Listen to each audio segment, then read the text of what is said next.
Hi friends, కరీంనగర్లో ఉన్న చైతన్యపురిలో కొలువై ఉన్న శ్రీ మహాశక్తి దేవాలయంకి అయితే వెళ్తున్నామండి. ఎప్పటి నుంచో అనుకుంటున్నాము వెళ్ళాలని, ఇప్పటికైతే కుదిరింది. ఆ టెంపుల్ ఎలా ఉంటుంది ఏంటి అనేది వీడియోలో చూసేయండి. అలాగే ఆ టెంపుల్కి సంబంధించిన హిస్టరీ గురించి కూడా ఇప్పుడు చెప్తాను. ఎక్కడ స్కిప్ చేయకండి వీడియో లాస్ట్ వరకు చూడండి. అలాగే మన ఛానల్ని సబ్స్క్రైబ్ చేసుకోండి. లేట్ చేయకుండా వీడియోలోకి అయితే వెళ్ళిపోదాం. మేమైతే టెంపుల్కి అయితే రీచ్ అయిపోయామండి. ఇది ఎంట్రన్స్ చూస్తున్నారు కదా ఎంత పెద్దగా ఉందో టెంపుల్. నేనైతే ఫస్ట్ టైం రావడం, ఇక్కడ ఉన్నట్టే కానీ ఇంతవరకు అయితే వచ్చింది లేదు. సో నేనైతే షాక్ అయిపోయాను, ఇంత పెద్దగా ఉంటుందా టెంపుల్ అని. చాలామంది స్టేటస్లో పెడితే నార్మల్గా ఉంటుంది అనుకున్నాను, కానీ ఇంత పెద్దగా ఉంటుందని మాత్రం అసలు ఎక్స్పెక్ట్ చేయలేదు. చూస్తున్నారు కదా ఎంత విశాలంగా ఉందో ఇక్కడ. టెంపుల్కి నేను, మా పాప అండ్ మా అక్క వాళ్ళ పాప, మేమైతే నలుగురం అయితే వచ్చాము. మా పాప అయితే చాలా ఎక్సైటెడ్గా ఉంది. సో తనే ముందే దొరుకుతుంది కాలు కడుక్కోవడానికి. సో మేము కూడా అక్కడికి వెళ్ళేసి కాలు వాష్ చేసుకొని టెంపుల్లోకి అయితే ఎంటర్ అయిపోదాం. వీడియో ఎక్కడ స్కిప్ చేయకండి. ఈ టెంపుల్కి సంబంధించిన స్టోరీ కొంచెం చెప్తాను మీకు, నాకు తెలిసినంత వరకు అయితే. మీరు ఎంతమంది ఈ టెంపుల్ని విజిట్ చేశారో కామెంట్ చేయండి.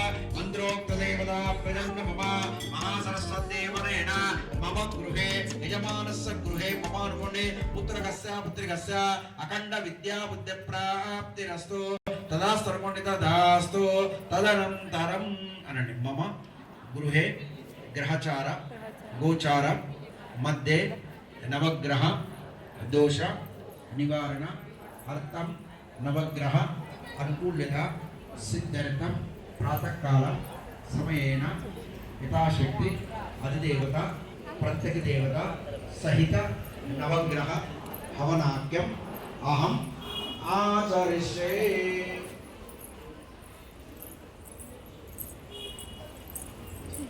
ఓం నవగ్రహాయ అనుకోండి, అందరూ కూడా నమస్కారం చేసుకోండి నవగ్రహాలకు. ఓం ఆదిత్యాయ సోమాయ మంగళాయ బుధాయ గురు శుక్ర రాహవే కేతవే నమః. ఓం నవగ్రహాయ అనుకోండి. ఓం నాగస్వరదావర్తమానోండి నవ సంపత్తించ ఇరణేతృదాదేన దేవోయ పురాణ సంసాః. ఓం తన్నిగౌతం ప్రణిమడేవోదానం విశ్వవేద అస్యజ్ఞ సమదగ్గస్సాః. ఓం తద్ద్రార్పేదే కృష్ణమానృతదే ఓం దేవనిందపుదే స్వాహ. సురాత్మాత్మకేనే ఏకాదశప్రదాస్వాహ. ఓం చైత్రస్నానమే నామే కాశమయకాసౌనాదే స్వాహ. ఉచ్ఛుద్ద స్వాహే ప్రజా కీర్తిష్ఠా బుద్ధే రక్తేన మణించ పునఃకర్మస్తవన నివార కర్మదాంచి వేదక స్వాహ. అందుతుందా? అక్కడ హోమం కాలుస్తున్నారు కదా, అది ప్రతి సంకష్టకి అలా హోమం కాలుస్తారు. అలాగే ప్రత్యేక పూజలు కూడా చేస్తారంట. ఇక్కడ ఒక అతను చెప్పాడు గుడి దగ్గర.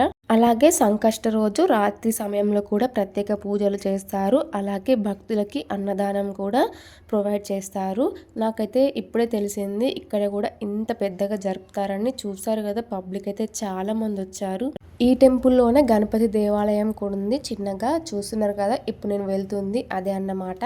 ముందుగా ప్రదక్షిణలన్నీ కంప్లీట్ చేసుకున్న తర్వాత మేమైతే ఇలా గణపతి దేవుని అయితే సందర్శించుకున్నాము. సంకష్ట రోజు కాబట్టి చాలామంది ఇక్కడికే మొదటిగా వస్తూ ఉంటారు. ఏ టెంపుల్కి వెళ్ళినా గణపతినే ఫస్ట్ పూజిస్తారు. చూస్తున్నారు కదా, 1 by 1 అయితే అందరూ మొక్కుతున్నారు. నేను కూడా తీసుకొచ్చిన ఫ్లవర్ ఒకటి దేవుని దగ్గర వేసేసి మొక్కుకున్నాను. అందరూ చల్లగా ఉండాలి స్వామి అని. మా ఫ్యామిలీతో పాటు మీ ఫ్యామిలీ కూడా ఆనందంగా హ్యాపీగా ఉండాలని దేవుణ్ణి కోరుకుంటాను. మా పాప అయితే అటు ఇటు తిరుగుతుంది, ఏం చేయాలో అర్థం కాక. నేనైతే దేవుణ్ణి మొక్కేసి అక్కడి నుంచి అయితే ముందు బొట్టు పెట్టుకోవడానికి అయితే వస్తున్నాము. అక్కడ ఒకటి రాసి ఉంది, మీరు గమనించారా? స్త్రీలు గుంజీలు తీయరాదు. సో మనమంటే గుంజీలు తీయరాదంట. ఎందుకో తెలిస్తే కామెంట్ చేయండి. ఇక్కడైతే హోమం అయిపోయింది. ఇక్కడ బొట్టు పెట్టుకోవడానికి అయితే వెళ్తున్నాము.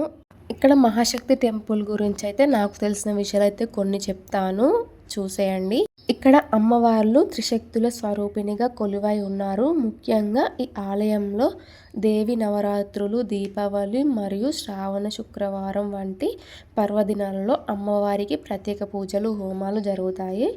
అలాగే సంకష్ట రోజు హోమం కాలుస్తారని చెప్పాను కదా, అలాగే ప్రత్యేక పూజలు కూడా చేస్తారు.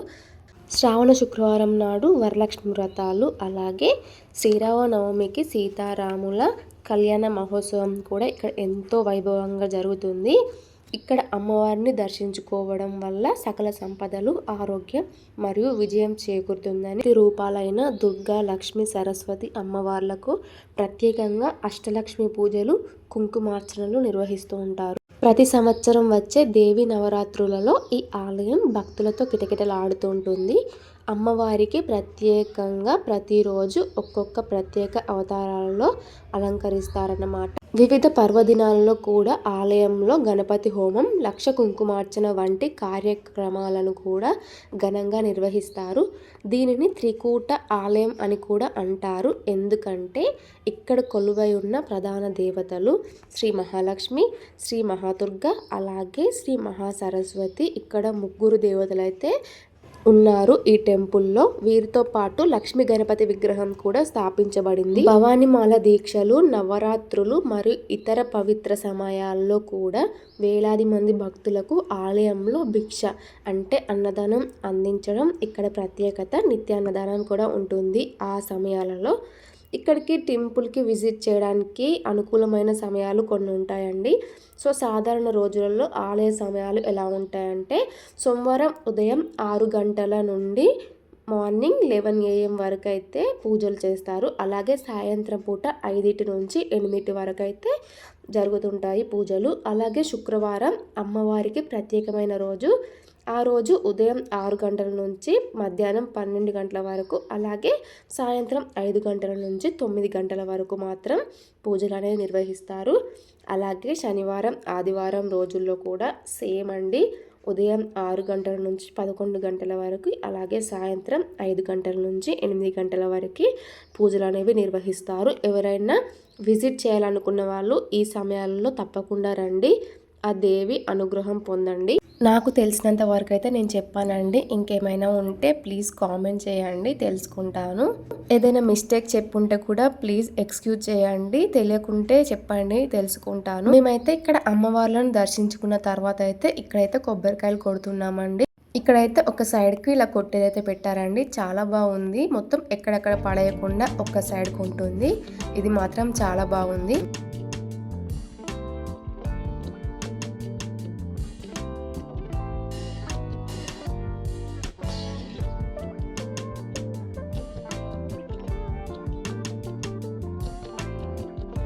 శక్తి టెంపుల్కి అయితే బండి సంజయ్ గారు కూడా వచ్చారండి. తనతో అయితే మేమైతే ఫోటో దిగాము. అసలు ఎక్స్పెక్ట్ చేయలేదు అతను ఫోటో ఇస్తాడని. సో చాలా హ్యాపీగా అనిపించింది. ఎప్పుడూ దిగలేదన్నమాట, అందుకనే చాలా హ్యాపీగా అనిపించింది. మా పాపనైతే నువ్వు ఏ స్కూలు అని అడిగాడండి. సో మా పాపతో మాట్లాడాడు. నాకైతే చాలా హ్యాపీగా అనిపించింది. అలాగే ఒక ఫోటో కూడా తీసేసుకున్నాను. సో ఫోటో అనేది ఇక్కడ యాడ్ చేస్తాను, చూసేయండి సైడ్కి.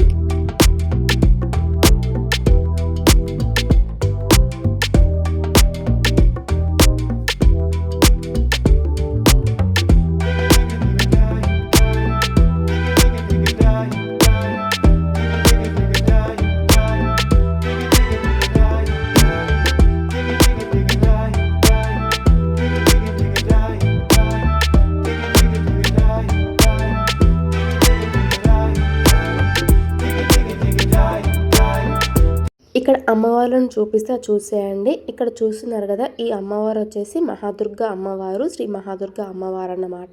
సో ఇలానే లైన్ కొద్ది ఉంటాయి అమ్మవార్లు. మహాదుర్గ అమ్మవారు అయితే ఫస్ట్లో ఉన్నారు. నెక్స్ట్ వచ్చేసి శ్రీ మహాలక్ష్మి అమ్మవారు. ఈ అమ్మవారు కూడా చాలా బాగున్నారండి, చూడండి ఎంత బాగా అనిపిస్తున్నారు. సో తర్వాత వచ్చేసి శ్రీ సరస్వతి అమ్మవారు.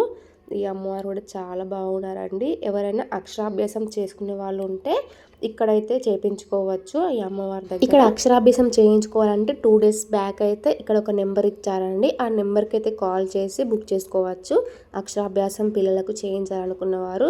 సో చూస్తున్నారు కదా శ్రీ మహాసరస్వతి అమ్మవారు ఎంత బాగుందో కదా. సరస్వతి అమ్మవారి ముందైతే నెమలి ఉందన్నమాట, చాలా బాగుంది. సో ఈ ముగ్గురు దేవతలను చూస్తే అసలు కళ్ళు సరిపోవట్లేదు, అంత అందంగా ఉన్నారు.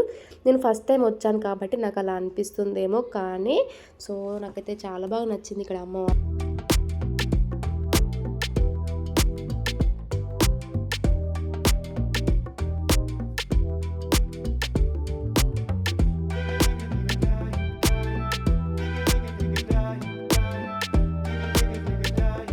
ఇక్కడైతే ప్రసాదం పెడుతున్నారండి, దద్దోజనం పెరుగన్నంతో చేస్తారు కదా అదైతే పెడుతున్నారు. నేను కూడా తీసుకున్నాను, కాకపోతే నేనైతే తినలేదన్నమాట, మా పాపకి ఇచ్చేసాను, తనైతే తింటుంది. సో చూస్తున్నారు కదా. నేను ఎందుకు తినట్లేదంటే ఈరోజు సంకష్ట కదా, సో నేను ఫాస్టింగ్ కాబట్టి నైట్ వరకు ఏం తినను. సో నేనైతే తీసుకొచ్చాను, మా పాపకైతే ఇచ్చేసానండి. అక్కడ నుంచి అయితే ఇలా చూసేయండి, సైడ్ వ్యూ అయితే ఎంత బాగుందో.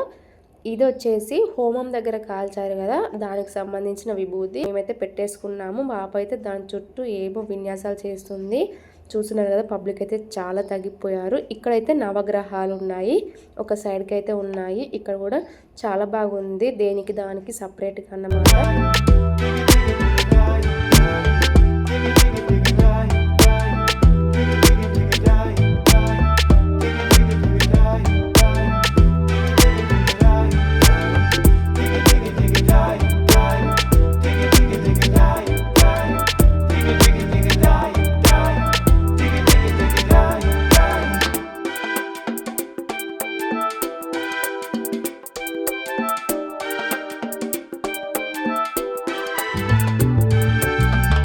చూస్తున్నారు కదా, ఇదైతే టోటల్ వ్యూ అన్నమాట. సైడ్ నుంచి చాలా పెద్దగా కనిపిస్తుంది కదా, టోటల్ గుడి మొత్తం కనిపిస్తుంది. అక్కడ నుంచి అయితే బయటకు వచ్చేసాము.